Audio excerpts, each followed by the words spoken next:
Assalamualaikum warahmatullahi wabarakatuh. 90.1 Fast FM Family Radio, warna baru untuk keluarga. Selamat siang keluarga Fast. Alhamdulillah kembali hadir untuk menemani aktivitas Anda siang hari ini. Reni setia sebagai pengantar acara. Setiap hari Jumat di jam 12 sampai jam 1 siang kita ada program spesial persembahan untukmu perempuan. Anda yang mau bergabung seperti biasa bisa memanfaatkan kebersamaan yang kita punya lewat 314330 ataupun via WhatsApp 081578709040 ya. Kita akan melanjutkan kembali kajian kitab Al-Ma'atus Sholihah. Dan di bab terakhir ini masih bersama dengan Ibu Nyai Ahlis Fauzia SPD selaku Koordinator Bidang Dakwah Fatayat NU Kabupaten Magelang. Kita sapa dulu beliau yang sudah hadir di studio kami. Selamat siang, Assalamualaikum Ibu Ahlis. Waalaikumsalam warahmatullahi wabarakatuh. Alhamdulillah, sudah sehat ya Bu ya sekarang ya? Alhamdulillah. Alhamdulillah, suara sudah celing lagi. Pindah ke sini Bu. Iya. Semoga kita selalu sehat aja lah. Amin. Ya, yang pasti apapun kondisi kita hari ini, alhamdulillah kita masih diberi kesempatan juga keluarga Fast untuk bisa melihat matahari gitu ya Bu ya. Iya, betul untuk sekali. banyak berbuat kebaikan insya Allah. Yang nanti juga akan kembali ke kita dan juga keluarga serta Betul orang-orang di sekali. sekitar. Baik, Bu Alis, kalau kita ngomongin masalah kitab Al-Ma'atus Sholihah ini, banyak banget yang kita dapat ya untuk mempelajari kehidupan terutama sebagai wanita Iya, betul sekali. Muslim ya Bu ya. Iya. Terlebih untuk yang sudah berumah tangga. Ini modal luar biasa. Kemarin kita di awal mungkin bisa flashback sedikit adab terkait dengan suami, Iya, dengan keluarga, orang tua. orang tua, lalu juga tamu gitu Iya. ya. Nah, yang sekarang apa nih Bu? Oke. Langsung kita lanjut nih. Boleh. Bismillahirrahmanirrahim. Keluarga Fas yang berbahagia, alhamdulillah kita bertemu kembali di Jumat yang penuh berkah. Amin. Semoga kita senantiasa diberikan limpahan rahmat, limpahan kesehatan, sehingga kita mampu menjalankan peran kita sebagai seorang perempuan, sebagai seorang istri, sebagai seorang ibu dengan baik gitu ya. Amin amin. Insyaallah. Kaitannya dengan pembahasan kita selanjutnya yaitu bab ke-8 terkait dengan muamalah. Muamalah itu bagaimana kita melaksanakan fungsi sosial kita di dalam masyarakat ya. Bab ke-8 ini menerangkan tentang mar'atus sholihah kepada tetangga. Iya. Tetangga itu kan saudara terdekat kita ya. Iya. Karena sebetulnya tetangga itu tidak memiliki ikatan persaudaraan atau ikatan nasab ataupun kadang-kadang juga beda agama juga ya. Tetapi di situ dalam hadis dikatakan man kana yu'minu billahi wal yaumil akhir falyukrim jaruh. Jadi barang siapa yang beriman kepada Allah dan Rasulnya maka muliakanlah tetangga. Nah, banyak sekali hikmah manfaatnya. Kita bertetangga, kita berbuat baik kepada tetangga. Itu diantaranya dikatakan dalam kitab ini, yaitu apa? Bisa saling membantu atau gotong royong. Ya, kalau kita membutuhkan apa-apa, kita nggak cari saudara yang jauh kan, tetapi yang kita cari adalah tetangga. Kita sering mengalami, misalkan kita kekurangan bahan makanan, mendadak sekali tiba-tiba ada urgent sekali, ada tamu atau apa, kita pasti larinya ke tetangga, minta tolong atau pinjam sesuatu ya. Ini bisa menjadi apa ya, wahana kita saling membantu ya, bergotong royong lah seperti itu. Kemudian apa? Tadi saya katakan di sini juga sewaktu-waktu ada kepentingan mendadak, saudara belum datang, tetapi tetangga kita yang datang pertama kali. Misalkan ada kebakaran, ada musibah atau apapun, pasti yang pertama kali datang kepada kita adalah tetangga kanan kiri kita. Kemudian manfaatnya lagi apa? Nah ini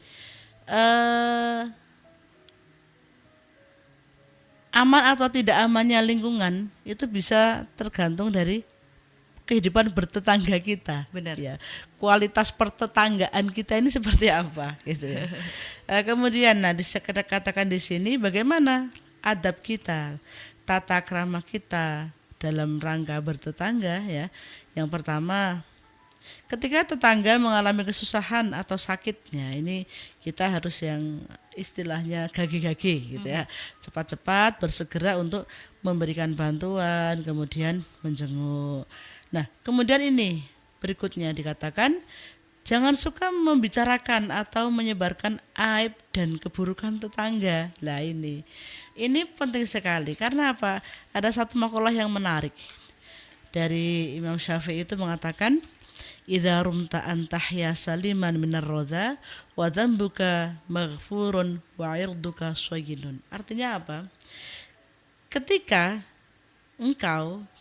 kalian ingin selamat dari berbagai macam kejahatan, berbagai macam keburukan, intinya kita pengen hidup kita selamat ya.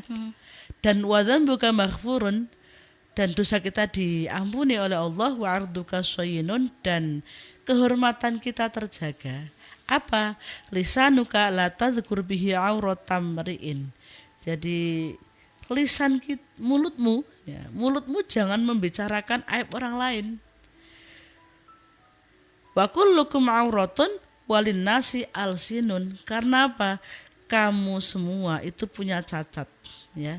Kalian semuanya punya cacat dan semua manusia itu punya mulut ya ini. Jadi kalau ketika kita membicarakan aib orang lain, kita harus sadar bahwa masing-masing pribadi, masing-masing orang itu punya yang namanya aib iya. Dan kita harus sadar semua orang punya lisan untuk membicarakan. Ketika kita membicarakan aib orang lain kan punya lisan untuk membicarakan aib kita pula. Maka kita juga dalam doa-doa kita harus selalu dicantumkan doa Allahumma astur uyubana. Jadi semoga Allah menutup segala aib-aib kita, seperti itu.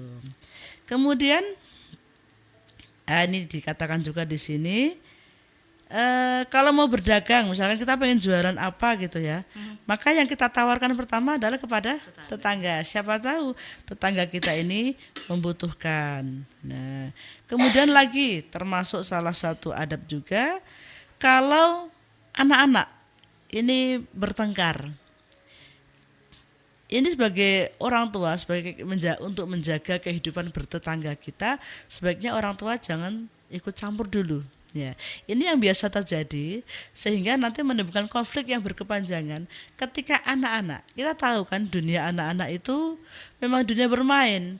Kadang bagi mereka pertengkaran itu bukan hal yang penting ya, dan itu nggak ada artinya buat anak-anak kan.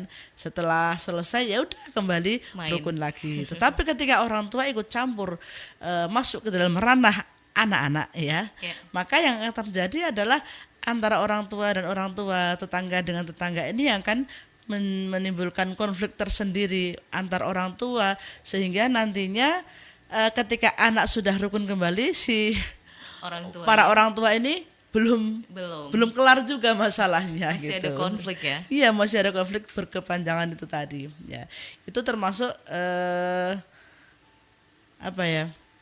adab atau tata krama kita dalam bertetangga. Ya. Kemudian ini seringkali tadi ya saya sambung sedikit, sering sekali terjadi antara tetangga bertengkar, saling membela anaknya, membenar-benarkan anaknya. Ini anak saya yang paling benar, anak saya yang paling benar gitu. Bahkan ini sampai bertahun-tahun masalahnya nggak selesai-selesai begitu. Ya. Ya, kemudian kita lanjutkan. Ya. Di bab berikutnya, ini kita langsung ke bab ke-9 ya, yaitu apa sih yang tidak diperbolehkan bagi seorang perempuan ya. Para perempuan, para ibu-ibu ya, ini harus membiasakan untuk melakukan hal-hal yang baik ya. Kita harus memiliki satu wazifah, satu rutinitas atau membentuk karakter pribadi kita menjadi karakter yang sholihah sebagaimana yang diterangkan dalam kitab ini dari awal. Tujuannya bahwa pendidikan perempuan ya, terutama di sini lebih ditekankan kepada pendidikan akhlak atau adab. Nah, disampaikan dalam kitab ini ya tadi kita harus membiasakan untuk melakukan hal-hal yang baik sebagaimana yang biasa dilakukan oleh para nabi, para wali dan para orang-orang soleh. Artinya apa? Dengan harapan kelak kita nanti akan bisa berkumpul dengan para orang-orang soleh. Nah, maka dari itu di dalam kitab ini disampaikan apa sih yang tidak boleh buat kita sebagai seorang perempuan. Nah, yang pertama, kita tidak boleh berbohong dalam perkara besar ataupun kecil, ya apalagi sampai menggunakan kata sumpah-sumpah gitu ya, karena sebetulnya mengucapkan sumpah ini adalah termasuk berdosa. Nah. Kemudian bahkan menurut ahli fikih, ketika kita mengatakan maaf ya, kita sering melihat ada para ibu-ibu ataupun siapapun ya, kadang ketika bertengkar, berdebat dengan orang lain, kita mengatakan sumpah demi Allah gitu kan, atau sumpah demi apa dan sebagainya. Ini sebetulnya tidak diperbolehkan ya. Dan menurut ahli fikih ini tidak cukup hanya dengan beristighfar, tetapi harus dengan bertaubat ya. Kemudian apalagi yang nggak boleh? Nah, ini tidak boleh bersikap hasud, ataupun hasud itu apa sih?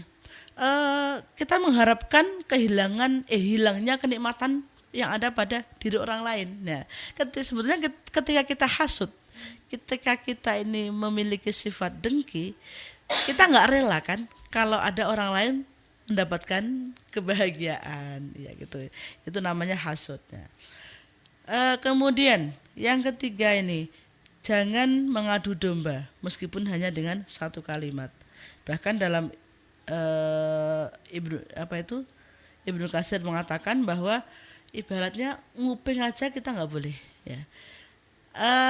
Ketika kita ada orang lain memiliki persoalan, ada orang lain yang sedang berbicara, berdialog ya, kalau kita tidak dilibatkan, kalau kita tidak diajak berbicara, sebaiknya kita tidak boleh ikut-ikutan. Kalau bahasa sekarang nimbrung ya.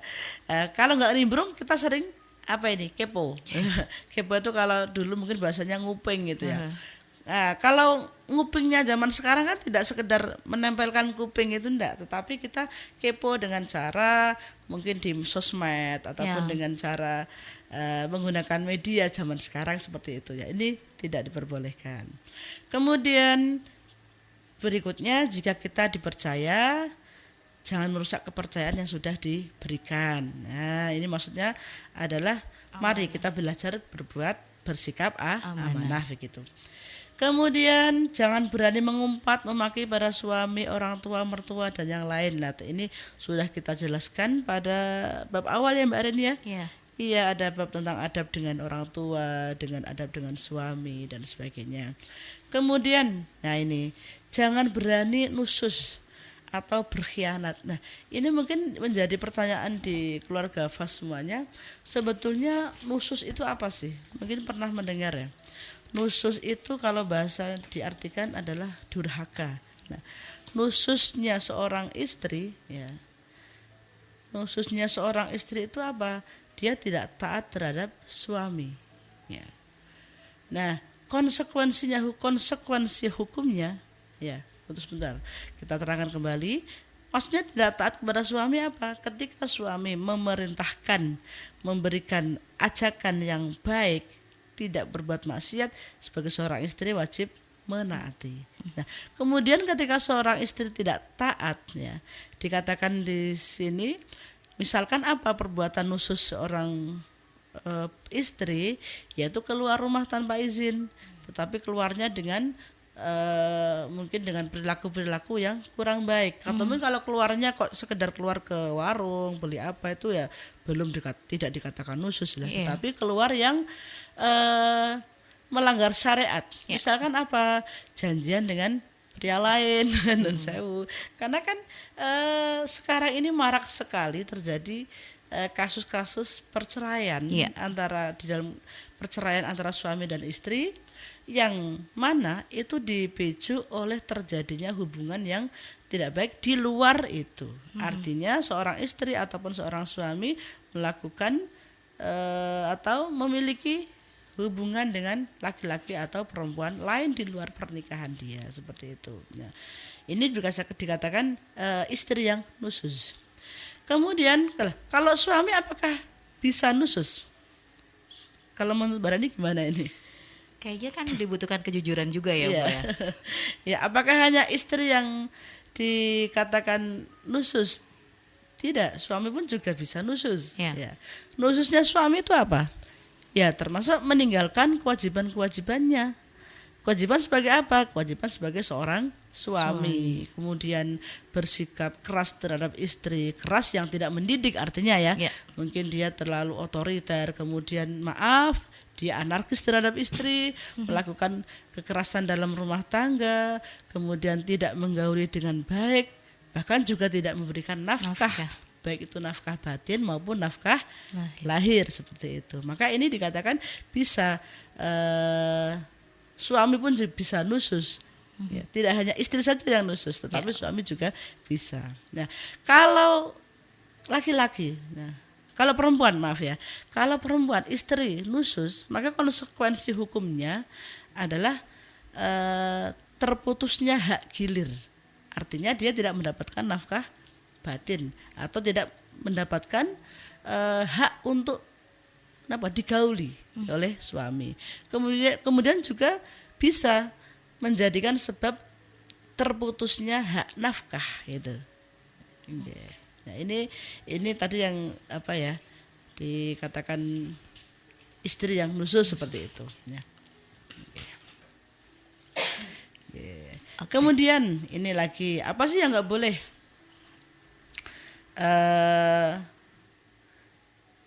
Jangan mempunyai sifat yang sombong, jelas ini tidak baik. Kemudian ini jangan berani meninggalkan sholat 5 waktu, kemudian puasa dan zakat jika sudah berkewajiban ya. Ini kita sebagai seorang perempuan, apalagi sebagai seorang ibu, jangan sampai kita meninggalkan ibadah utama kita yaitu sholat. Apapun kesibukan kita dalam rumah tangga, yang menjadi prioritas utama adalah bagaimana menjaga sholat kita. Sebab apa? Inna awwala ma yuhasabu bihil 'abdu yaumil qiyamati min 'amalihi sholatuhu. Jadi sesungguhnya kelak di hari kiamat kita yang dihisab pertama kali itu bukan amal jariyahnya, bukan sedekahnya, tetapi yang pertama dihisab adalah sholat kita. Oke. Baik, tadi sudah dibahas dalam satu part ini adalah 2 bab gitu ya, terkait adab kita terhadap tetangga. Jadi di sini adalah bagaimana fungsi kita di sosial gitu ya, di masyarakat, lalu dilanjutkan dengan apa-apa yang tidak boleh kita lakukan. Ini lagi-lagi memang sebagai koridor kita sebagai wanita muslim, jangan sampai kita keluar dari relnya gitu ya, Bu ya. Baik, nanti kita akan lanjutkan kembali. Keluarga Fas juga masih punya waktu dan kesempatan untuk bisa bergabung, bertanya langsung dengan narasumber kami Keluarga Fas melalui 0815 787 0940. Saat lagi kita akan kembali setelah jeda berikut ini.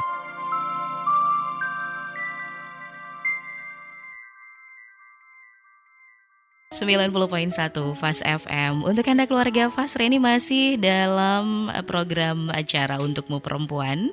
Dan siang hari ini kita juga masih bersama dengan Ibu Nyai Ahlis Fauzia SPD selaku koordinator bidang dakwah Fatayat NU Kabupaten Magelang. Masih sambungan berkaitan dengan kitab Al-Ma'ratus Sholihah. Ini sudah di bab terakhir gitu ya.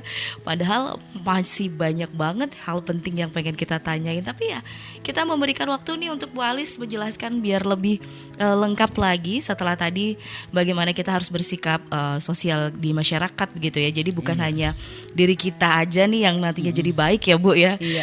Tapi juga di lingkungan sekitar kita juga bisa memberikan dampak yang positif. Betul. Nah, istilahnya menebarkan aura positif. Oh yes, bener banget. Itu juga jadi amal baik ya Bu ya. Betul sekali.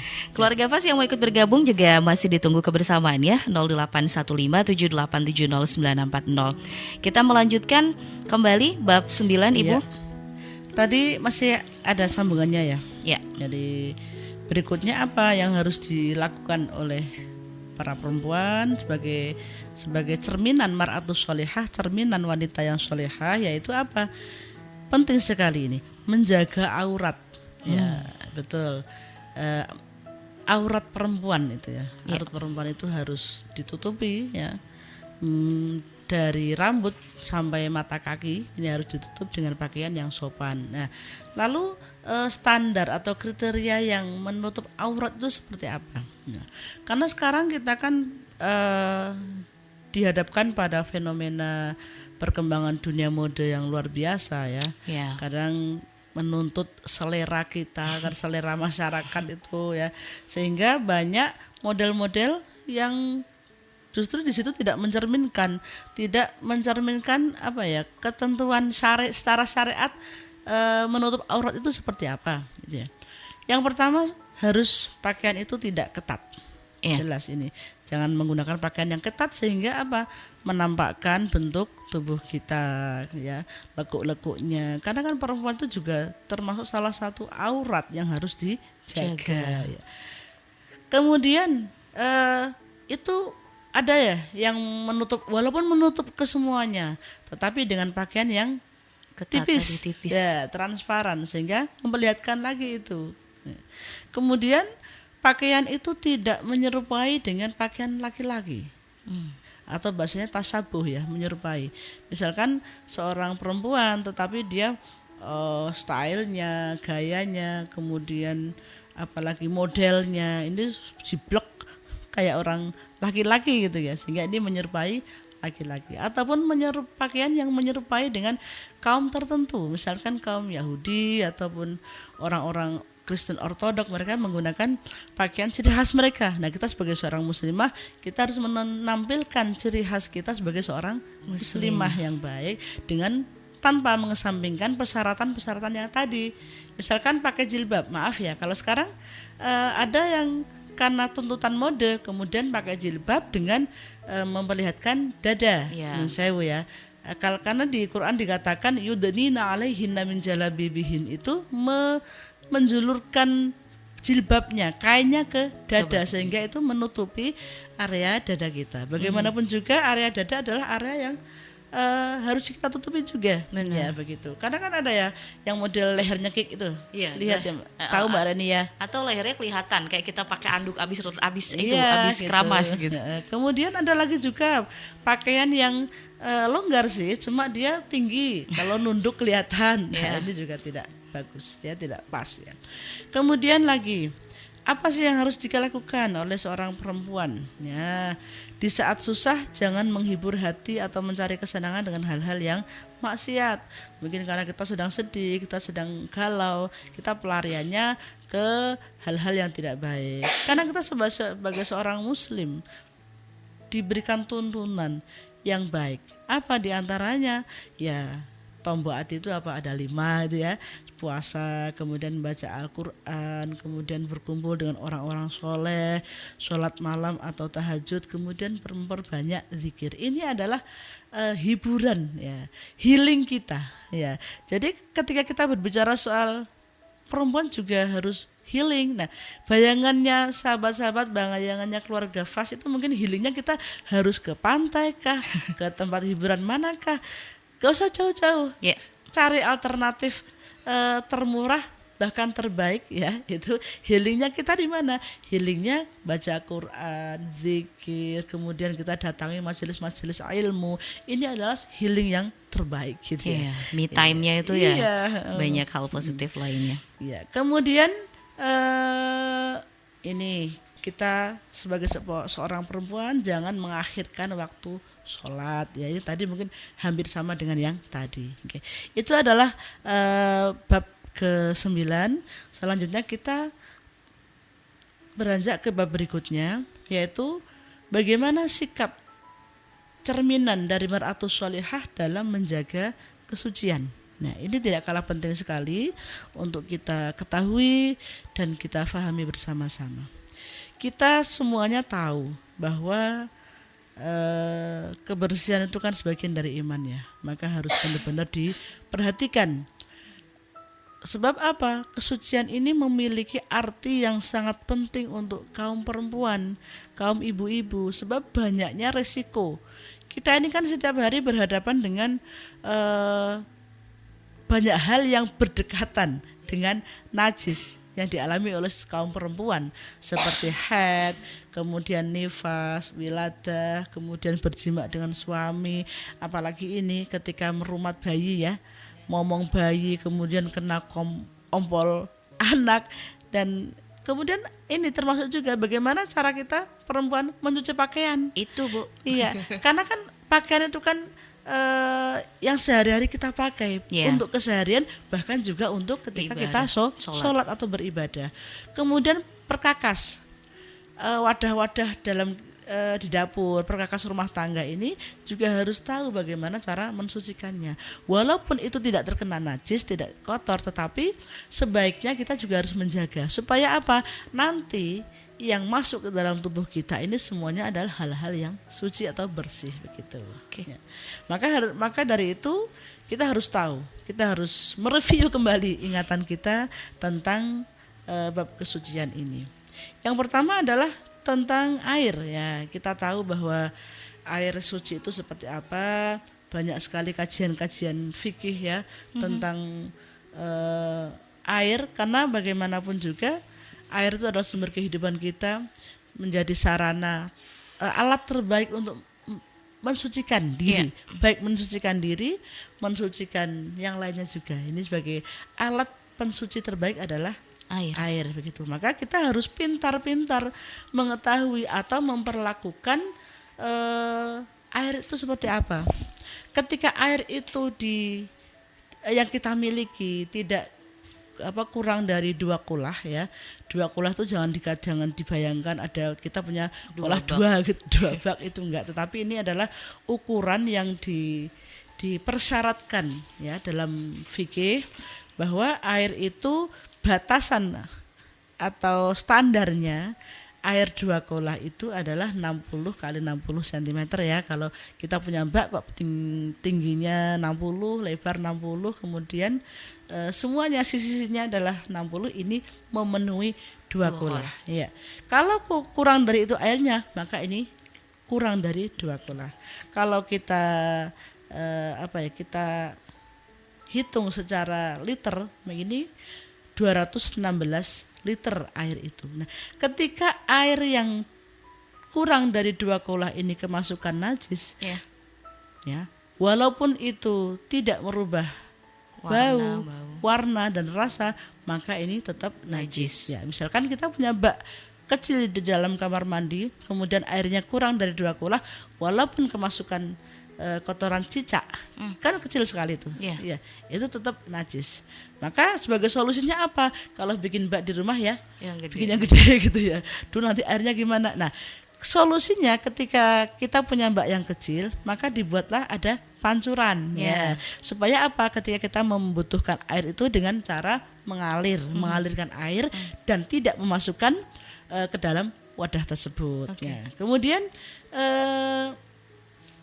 apa lagi nih? Berarti kalau pakai ember itu, ember besar itu masih boleh ya Bu ya? Ember besar coba saja dihitung ya, di kira-kira ya, dikira-kira apakah airnya ini sudah mencapai 216 liter gitu ya. Nah, kemudian keluarga FAS, ibu-ibu atau sahabat-sahabat semua juga harus tahu bagaimana cara mensucikan pakaian kita. Iya. Itu kan kalau kita manual gampang ya Bu. Tadi Bu bilang ada pancuran air gitu, pasti otomatis kotoran atau najis itu bisa terbawa oleh air itu. Betul. Kalau yang pakai mesin cuci gimana Bu? Oh gitu. Karena kan otomatis nanti masuk semua, tahu-tahu udah kering nih Bu. Iya begitu ya. Jadi sebetulnya mencuci itu kan hal yang sederhana. Iya. Sebetulnya simpel sekali.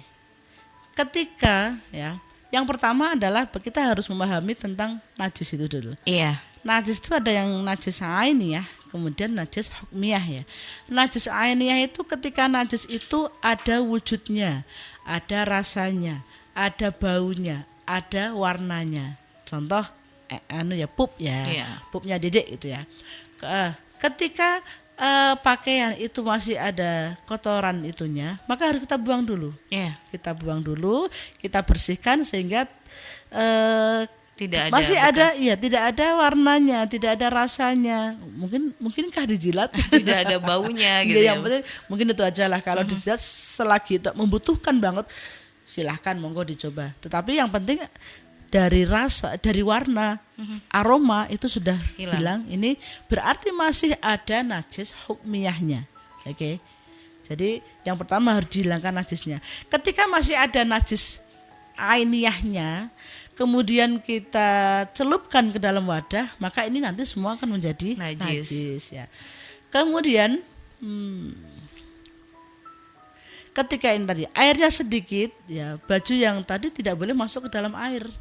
Jadi intinya seperti ini, bahwa mensucikan itu adalah mengalirkan air. Jadi ketika penjenengan semuanya, sahabat keluarga Fas yang ada di rumah, mencuci dengan mesin cuci, yang pertama apa yang mesti dilakukan, bahwa ketika tank atau bak itu dalam keadaan kosong, masukkan dulu bajunya ya. Kemudian setelah itu alirkan dengan penuhi dengan air. Setelah itu mungkin diputar sebentar, oke lah, enggak apa-apa. Setelah itu baru kemudian dibuang airnya. Karena apa? Sabun itu bukan mensucikan. Sabun itu akan merusak sifat air sendiri.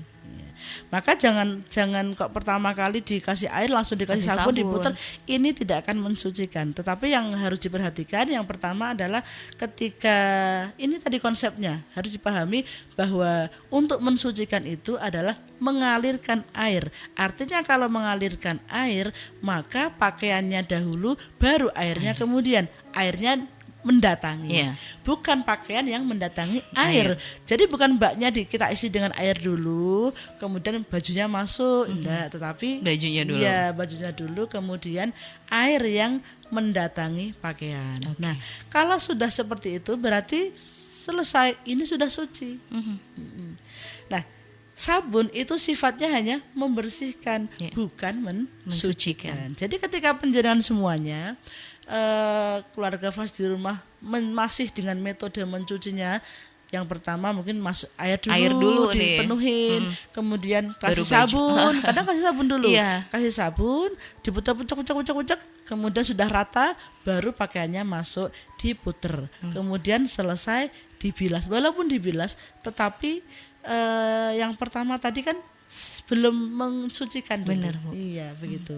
Oke, baik. Dicatat nih berarti ya. Mode bilas dulu berarti ya, Bu, tanpa sabun gitu kan. Iya, gitu ya. Jadi gini, lalu bagaimana kalau memakai pewangi? Ya. Boleh memakai pewangi itu setelah semuanya suci. Setelah selesai proses mensucikan, bukan proses membersihkan. Iya, betul. Oke. Ini jadi catatan, apalagi kalau di rumah ada baby ya. Kan itu juga kita nggak tahu, misalnya bekas ompol itu juga harus dipisahin juga ya, Bu ya. Biar bikin baju yang lain nggak jadi najis. Karena kan pakaian itu nantinya kita pakai buat sholat gitu ya, buat beribadah lain-lainnya. Baik, dilanjut, Bu.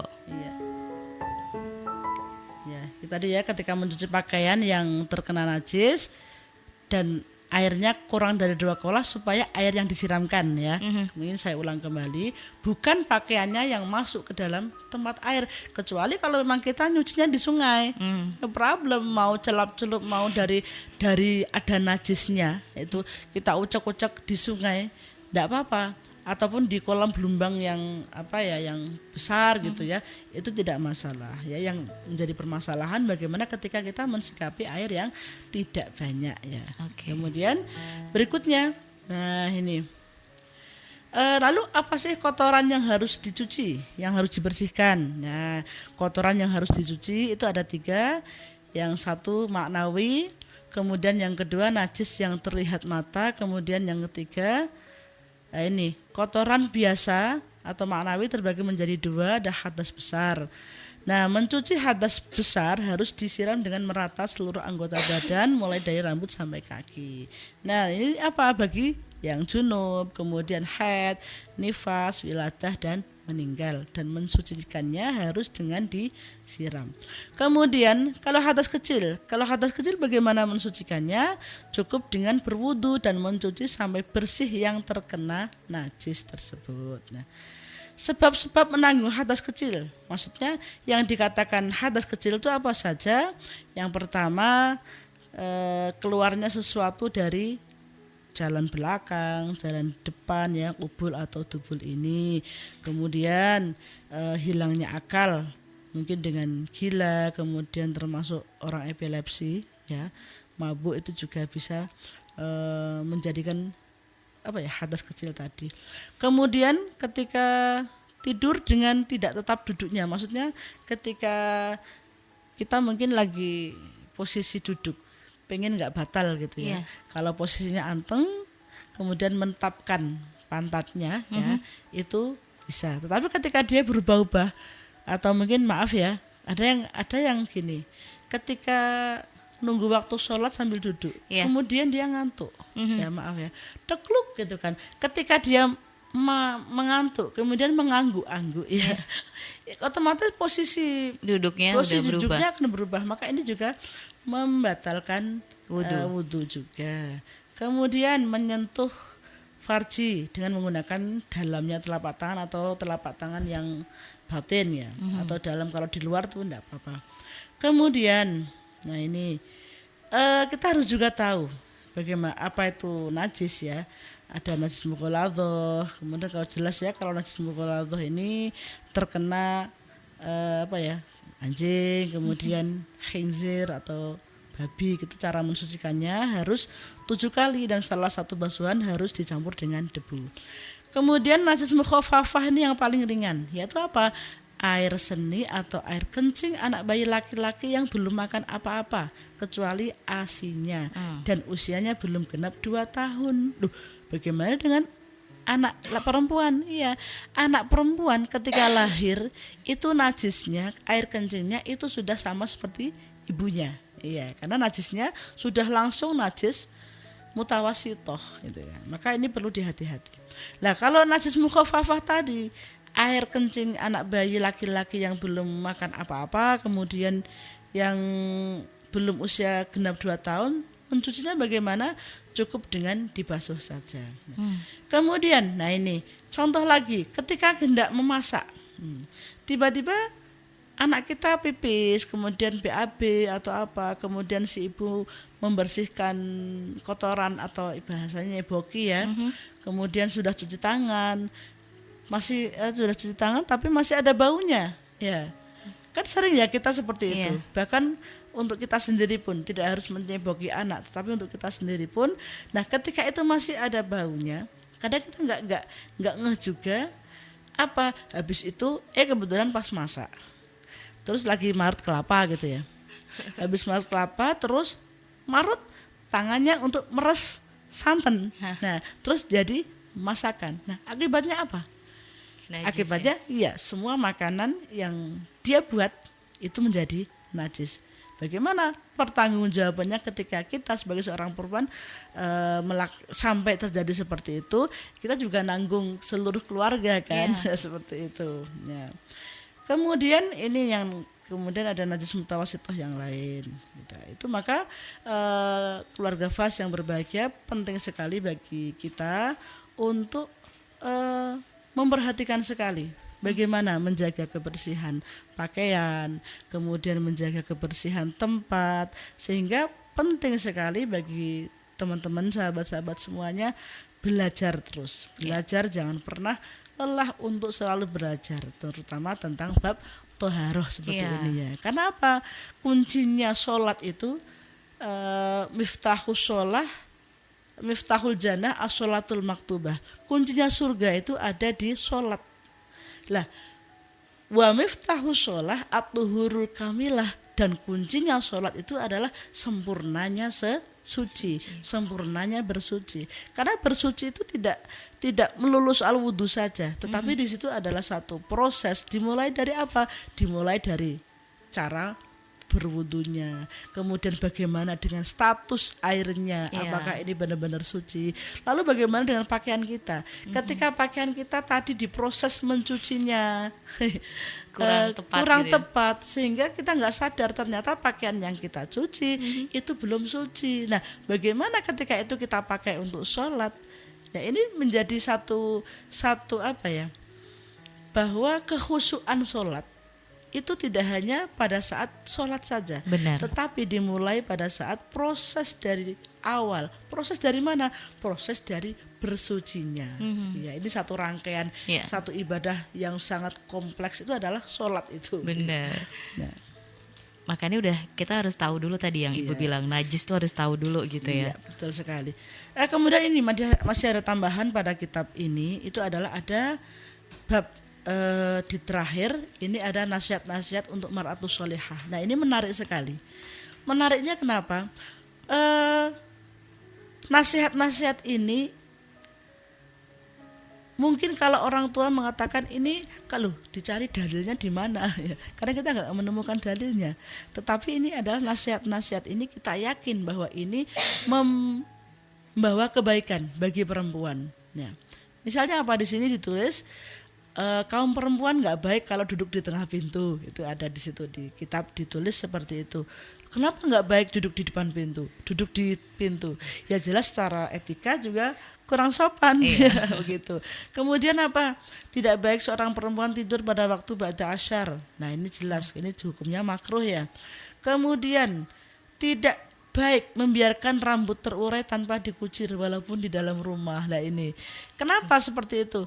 Orang sepuh dulu itu membuat wejangan-wejangan itu sebetulnya kalau kita pikir, kalau kita kaji, positifnya banyak sekali. Sebagai contoh ini tadi, kenapa sih perempuan nggak boleh rambutnya diurai-urai gitu di rumah ya, rewo-rewo? Iya, Seru. karena apa? Kita setiap hari bersinggungan dengan makanan. Iya. Kita nggak tahu, tiba-tiba rambut kita rontok masuk ke dalam Masuk ke makanan. Kalau kita menyajikan hidangan makanan itu ke keluarga, ke suami, apalagi ke tamu, Tamu, aduh ada ada rambutnya, rambutnya. kan udah ilfil gitu kan. Iya.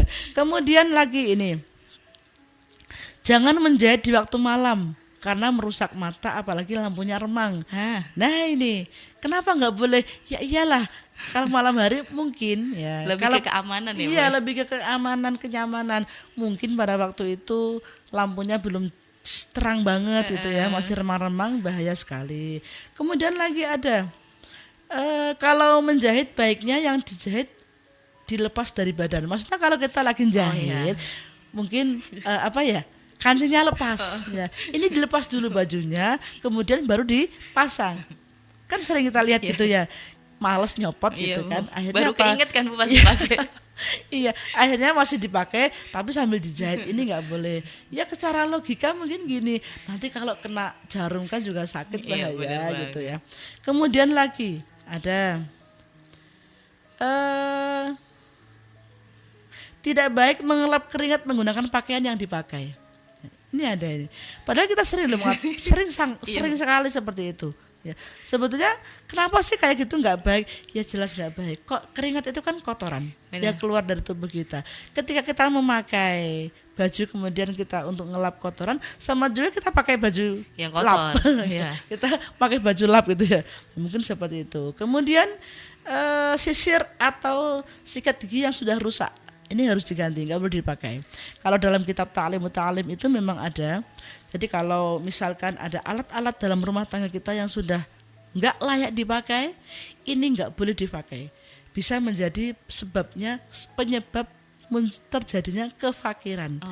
Iyalah gimana nggak fakir orang kayak gitu masih dipakai. Termasuk daster-daster di rumah. Gitu. Iya, nah ini yang pengalaman punya daster bolong-bolong ini ya. Biasanya gitu ya. Dah bikinin lap aja gitu. Nggih. Kemudian lagi ada ya sandal yang sudah putus, kemudian ada mungkin wadah yang sudah bocor. Ini sebaiknya tidak kita gunakan lagi. Oke. Kemudian tidak baik memotong kuku dengan digigit. Ya dicokoti gitu, tidak boleh. Ya jelas karena ini kan kuku itu di situ ada kotoran-kotoran. Ya. Kalau sebetulnya kalau kita logika semuanya itu ya masuk akal sih. Kemudian apalagi tidak baik membuang kutu dalam keadaan masih hidup. Nah ini kalau kita lagi sisiran atau apa gitu kalau masih hidup jangan dibuang hidup-hidup, kasihan ya. Lebih baik matiin aja biar dia tidak sengsara. Iya, tidak menyengsarakan makhluk. Lagi. Iya, begitu. Kemudian apa? Masih banyak lagi.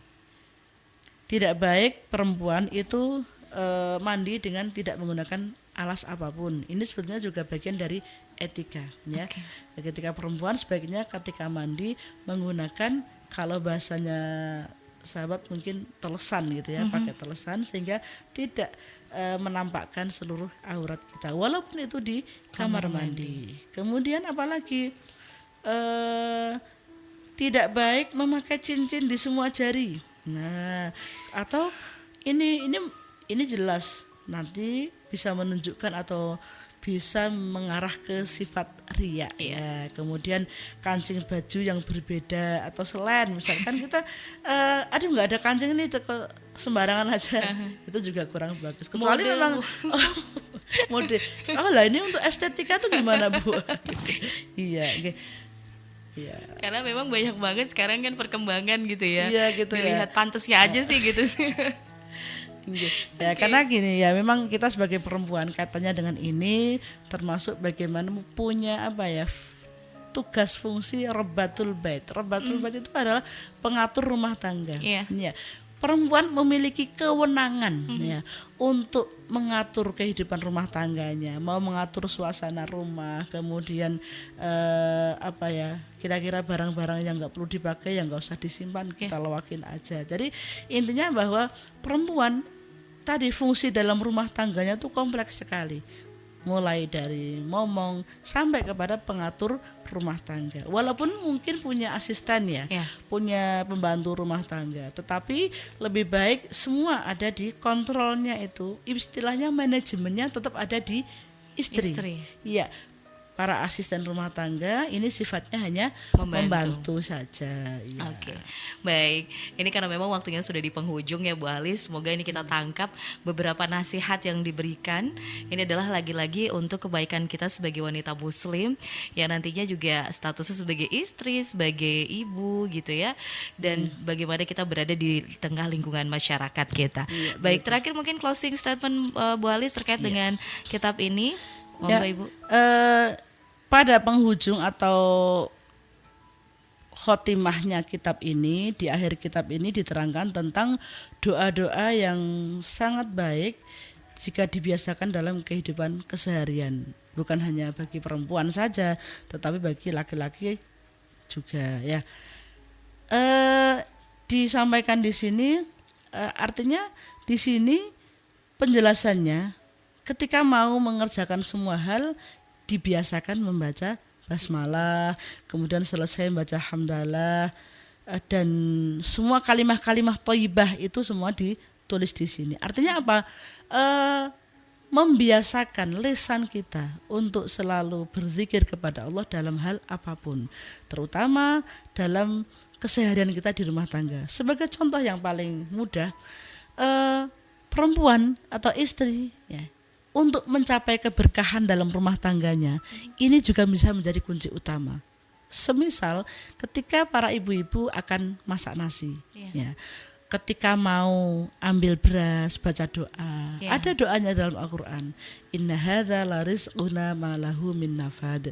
Artinya bahwa sesungguhnya rizki ini tidak akan habis-habis. Insya Allah ini menjadi salah satu jalan untuk mencapai berkah, rezekinya nggak berkurang, gitu kan ya. Oh, nggak pernah kehabisan beras. Ya. Ini perempuan punya peran penting juga. Kemudian ketika memasak, ketika memasukkan apapun ke dalam wajan, mau nyemplung ke apapun, apa-apa harus kita baca Bismillah. Insya Allah nanti semuanya akan berkah. Amin. Gitu ya. Kemudian dan semua kalimat thayyibah di sini dituliskan semuanya. Artinya apa? Bahwa memang apapun yang keluar dari mulut manusia ya, tidak ada yang lebih baik selain kalimat thayyibah. Iya, kalimat alhamdulillah, bismillah, subhanallah, masya Allah. Apalagi ini seorang ibu ini menjadi uswah juga, contoh bagi anak-anaknya. Oh, ibu kalau mau masak selalu baca bismillah, insya Allah nanti akan ditiru oleh anak-anaknya. Yang penting apa adalah kunci keberkahan itu bisa kita mulai dari diri kita sebagai seorang perempuan, sehingga keluarga kita senantiasa diberikan keberkahan, ya, diberikan kedamaian, sehingga tujuan pernikahan litaskunu ilaiha wa ja'ala bainakum mawaddatan wa rahmah ini bisa tercapai. Amin. Mungkin seperti itu Mbak Rani Amin, closingnya. insyaallah. Masya Allah, dari hal-hal yang paling mungkin banyak orang bilang ini sepele gitu ya. Iya, betul Bisa kita sekali. mulai dari seorang ibu, bagaimana memperlakukan, bagaimana mempersiapkan segala sesuatu dari mulai masak sampai tadi nyuci ya. Sampai Semuanya hal-hal detail pun di iya, sini dituliskan dibahas gitu ya. Jangan lupa bismillah, dan alhamdulillah ini paling minimal ya Bu ya. Iya. Kita jalankan. Apalagi memasak sambil selawatan juga. Masya Allah. Iya. Oke, terima kasih Bu Alis atas waktu dan juga ilmunya. Ini pastinya sangat bermanfaat sekali. Dan juga buat keluarga FAS yang belum simak secara lengkap, jangan lupa ya, tetap bisa simak kembali siaran kita melalui channel YouTube-nya FAS FM. Jadi bisa di subscribe gitu ya, FAS FM Magelang. Untuk channel YouTube-nya dicari lagi beberapa dialog yang sudah pernah kami tayangkan. Selamat kembali bertugas Ibu. Salam untuk Terima rekan-rekan kasih. Fatayat. Iya. Pokoknya sehat selalu ya Bu ya. Amin. Assalamualaikum. Amin. Waalaikumsalam warahmatullahi wabarakatuh. Baik, demikian tadi keluarga FAS kajian kita siang hari ini bersama dengan Koordinator Bidang Dakwah Fatayat NU Kabupaten Magelang, Ibu Nyai Ahlis Fauzia SPD. Terima kasih.